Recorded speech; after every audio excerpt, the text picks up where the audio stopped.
getting that little Puerto Rican mustache gone. Who knows? Well, we don't have Seb, so we're happy. We're very happy. I don't know about you, Sandro. How do you feel about Seb not being here?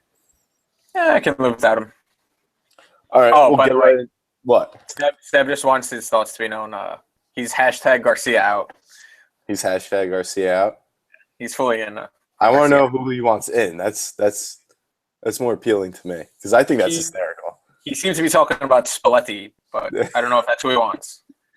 But. Hey, I always love another bald. That's all good. We'll go right into it. MLS Cup. Portland winning 2-1 over Columbus. Sandro, I know you watch only the highlights, and obviously in the difference of time, you weren't able to watch the game. But for the most part, Portland deserved to win that game.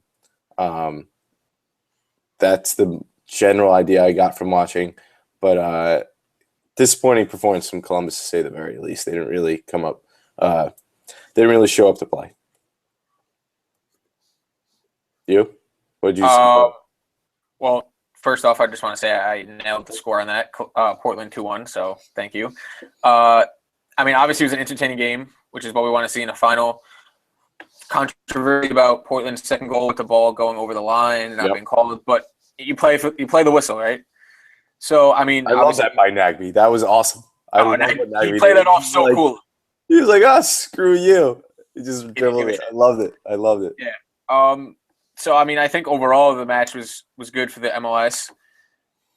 Portland, it's nice to see a team from the West Coast win besides LA, especially a recent – how long have they been in the league? I think it's 4 or 5 years. The fifth year. Yeah, right. So, I mean, that's good. If an expansion team can win the Cup within 4 years, it shows how expansion teams can grow. I don't know. Not much else. Well, even with, Portland – even in Portland's first year, they were still they made the. I think no, they didn't make the playoffs. I don't know if they made the playoffs that first year, but just on a general fan base, the franchise, they are just one of the. Portland right now is number 2 behind LA in terms of MLS franchises. If you were gonna rank them right now, Portland has set up has become, I would say, the template for all these other expansion teams. For what they should do, especially in attracting new owners to come into the league.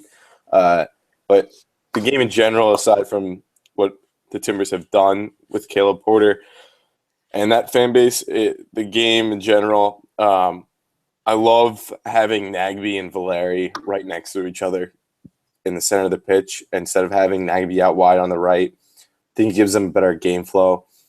And obviously, having Will Johnson out and just having Char as the holding midfielder, I don't know why, but Char just seems normal back there. He just seems much more comfortable not playing with Will Johnson at all. And the team for general, Nat Borch's beard is the godsend. I haven't seen anything like that before. I saw a Vine. They were cutting it off with scissors. They cut it off? Oh, I don't know how much, but there was a Vine on Twitter of them taking scissors and cutting his beard off. I hope it wasn't the whole thing. It's one of the greatest ginger beards I've ever seen in my life. I keep did you hear about what they did with they wouldn't allow the lumberjack guy in? Yeah, I read about that. And the lumberjack was the wood was outside. Yeah, they brought the wood. Yeah, that's pretty awesome. I mean, Borch is a natural lumberjack guy. I wouldn't be surprised if he retired and became a lumberjack. For the Timbers, he'd be the lumberjack guy. Exactly. Borchers is awesome, and obviously, probably their biggest signing and best known player to people outside the MLS is Liam Ridgewell, who's playing center back for them and played left back for West Brom and for Birmingham City in the EPL. They do have foreign players. Portland is a team mostly made up of foreign players. I'm trying to think right now if they had one American starting. Nagby. Nagby, I mean, he's wasn't born here, but yes, he's a naturalized citizen. Borchers is an American, I'm pretty sure. And I'm pretty sure their right back, Powell, is as well. But other than that, most of it is a foreign team. But Columbus I don't know if Kamara was hurt or what happened, but like he gave a pretty good performance. Ethan Finley decided not to show up. He Yeah, I was saw some terrible. stat on Twitter. He had only like 22 touches, which was like the lowest he had all season or something. I didn't even know he was playing, honestly. Like you forgot about him very quickly. Like he really didn't do much. I was disappointed in Waylon Francis, Columbus Crew's left back. The crew love to have their wingbacks bomb forward. Francis and a fool. I don't even know if I'm saying his name right. It's like a fool or something. It's some African name. And then Will Trapp, the center defensive midfielder, will come into the middle of the two center backs, and they'll almost go with three center backs in their buildup. But they didn't really get the wing backs involved. They didn't get Finley involved. And they have this Iraqi guy on the left wing, Merrim, or whatever his name is. He reminded me so much of Berbatov. Whenever I see him play, he's let's just say a much more watered down version of Berbatov. But he didn't do much. He felt like a stack of bricks in the penalty box every time. And Higuain was like their only real player that I was kind of impressed by. That was about it. I think Tony Ticiani's a crap player. People telling me that like he should be called up to the USA national team. Well, he should definitely get an invite maybe in the January camp. But to be like on that team, I don't think he's there yet. I mean, I don't know if you remember him when he was drafted by the Red Bulls, Sandro. He was actually traded for Dwayne Desario back in the day. But he's a player that mentally I don't think is there, but does have the technical skill. Also, just quick shout out to Caleb Porter, who is slowly becoming a great coach in the league. After awesome. Great success at Akron, he's really come into the league and done a great job. I mean, I think in the future, I might want to see him at the national team job. Yeah, I think Porter's right there with some of the top MLS coaches. And he'll get to that level. He'll get to that level. I think he's already there. I think he's been there, to be honest with you. I personally love him. He's like pretty much the bad boy of the MLS coaches, which I love. Great theater. It's going to be like him, Siggy Schmidt, Jason Kreis, Pareja, Marsh. Those are like Arena. I don't like Arena, but Arena. Those are like the top like coaches right now in the MLS. And if Klinsmann does leave or does get fired, those are most likely the top names, probably besides Pareja, that would get mentioned for that job. But yeah, Porter's right there now. I mean, he coached that under-23s team, the Olympic team, a couple of years ago, and he was terrible. But with his Portland team, he's completely changed them around, especially even doing tactical shifts, like having two defensive midfielders to start the season and ending with only one, and going with two regular central midfielders in Agby and Valeri. Sandro, we'll move on. FIFA's like my pride and joy. If I can go on Twitter at like 4 or 5 in the morning, I just woke up in the middle of the night, and there's a good chance I can go on Twitter and FIFA is trending, and something bad happened, most likely. And that's what happened a couple of days ago. I looked up and I just see the CONCACAF president get arrested and the CONMEBOL president get arrested. Any thoughts on this before I? Yeah, just go. A few things. First of all, shout out to Sam Borden of the New York Times. Great coverage of the whole situation in Switzerland. I believe it was Switzerland. Yeah, Zurich had to be. Also, I mean, it's typical FIFA, right? They got caught in the same exact hotel as in May, which I find hilarious. I don't blame it on that. I'm not. It's just FIFA. Funny. FIFA always stays at this hotel. Yeah, yeah, I know. I understand. But it's just a funny thing. What else? Yeah, obviously this is great that they're finally cracking down on the corruption and everything. The main thing is that reform actually comes to FIFA. Because if the same what? Well, I just we want reform, right? And we want all these things. But it seems that like this is the third straight CONMEBOL president that has gotten arrested, and this is the second CONCACAF president that has got arrested behind Jeffrey Webb, who was the guy for most of the time. But we want the new guys that we're putting into these places are corrupt as well. And it's just we're kind of recycling them. It's when is this going to stop? When are we going to get someone that is clean? I want to say clean, but nobody's really clean right now. And I don't know where we're going to find those people. Yeah, well, that's a difficulty. I mean, if there's no reform or actual change within the organization, I don't know if any of this really means anything, which is sad. But yeah, we need.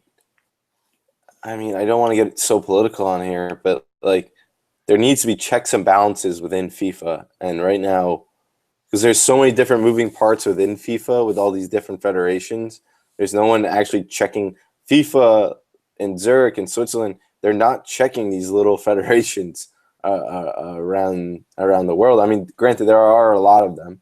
There are very, but they can't police themselves, and it's becoming a very big problem. And I don't know if this was the New York Times. I don't know where I read this, but it might have been the Guardian. But the FBI's, it's coming out that FBI, their top target is Blatter at the end of it. It's just they're trying to bring around all these low-end guys and then hopefully get to the end with Blatter. But I just want this to happen before Blatter dies. I just want to see his face in a jail cell. That's all. That's all I want. that would be great. Also, do you want to mention the guy falling asleep? That was pure gold. I don't even know his name. I think he's like the AFCON president, and now he's the interim president for Blatter because Blatter and his Blatter's like vice president. Well, I forgot his name as well. Suspended, right? Yeah. He's suspended as well. They both are suspended, and Platini's suspended. So this is like the fourth guy in line for his chair, and he fell asleep during one of the meetings. I guess it was televised as well. And that was just classic. I love that. Sums up the state of FIFA right now perfectly. Right. He doesn't care. These people, I don't know how they got these jobs or anything because they're none of them are former players or former coaches or former I don't think any of these guys had anything to do with a particular club in the past. Besides Platini, Platini's the only guy that I know that has had a pass with the club or was a past player. And what's his name? Figo. Figo's the only other guy, but he doesn't even have a position. He's running for president. I want to see more former coaches and more former players get involved in FIFA because I think that's the only true way that we'll actually might see reform because they actually care about the sport. Where we're seeing all these businessmen and people that just have money getting to these positions that really have a lot of power, but they really don't care about it, and they're abusing the power. Well said. Agreed. Champions League. I'm the winner, right? I'm on top of the table. You're ahead of me by 1 or 2 points at the moment. Yeah, but I'm winning. That's what's happening. Only for now. I'm in the lead. Is that yeah? By Wednesday, it'll probably be different. Anyway, right. So here's a quick Champions games. League. I don't know what they are. Just give them to me. All right, here we go. First up, Wolfsburg hosting Man United. Big game. Who are you going to take? Wolfsburg, Man United at Old Trafford. No. Oh, is it? Yeah. Oh, no. Yeah, it is. It is at Old Trafford? I don't know. On the ESPN app, Wolfsburg came first. But I'm not even sure where it is. Okay, then it's at Wolfsburg then, I think. I can double check. But let's see. At Wolfsburg. I'm feeling a tie here, Sandro. I don't know why. Feeling a tie. Yeah, it's in Wolfsburg. Volkswagen Arena. I'm feeling a tie. I'm going to go 2-2. Tie. I'm taking Wolfsburg at home. Man, Van Gaal. They haven't scored in. After that, we got Chelsea hosting Porto. Another big match. What say it again. You got your camera went down. Chelsea hosting Porto in. No. the scoreline. I'm taking Wolfsburg 2-1. Okay. So in London at Stamford Bridge, we got Chelsea and Porto for first place in the group. Who are you going to take? Chelsea and Porto. Mourinho going back to Porto. This is cute. I would love to see Porto win this game. Did you say it's at Porto, right? No, it's at Stamford Bridge. It's at Stamford Bridge. I don't want to pick 2 ties in a row. Chelsea's crap. I don't know what to say. It's like really bad. It's like it's not good soccer to watch or good football to watch at all. They are a shell of themselves. And competitions like these that are out of the league can usually help propel a team to get out of these slumps. And I kind of see that happening a little bit. I like to say 2-0 Chelsea. I'm going bold. I'm taking Porto 2-1. And last game, even though Man City have already qualified, Borussia automatically out. We'll take Man City hosting Borussia Mönchengladbach, who have been on fire lately. Gladbach just beat Bayern. I really like that team in general, just watching them play. It all depends who Man City plays because they're out of the group, basically. But they might be playing for first. Right, they could be playing for first, for matchup purposes. And it's also, I would expect Gladbach to play their first team because it is Man City, because it is on a European stage. I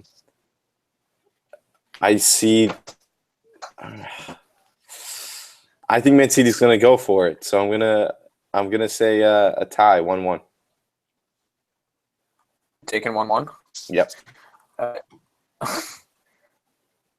That's Seb's I would prediction have taken a Gladbach. If I thought Man City wasn't playing for anything, I would have taken Gladbach. I'm taking Seb predict for you when it's 2. Think we'll see some goals. Why not? Seb's taking who? You broke up a little bit. Seb taking 1-1. Same score as you. Yeah. How far is Seb down on the table right now? A sec. Let's see.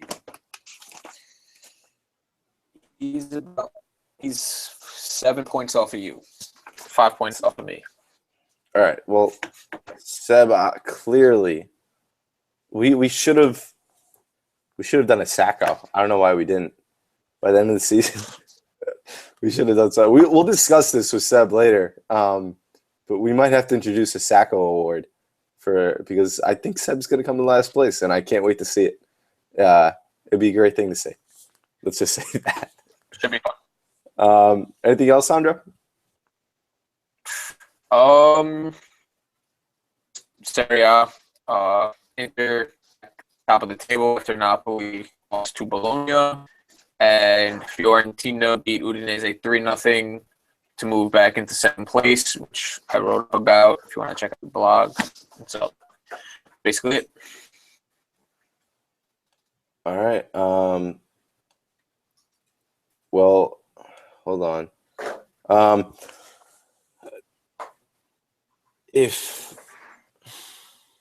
What are your predictions right now going to the January transfer window?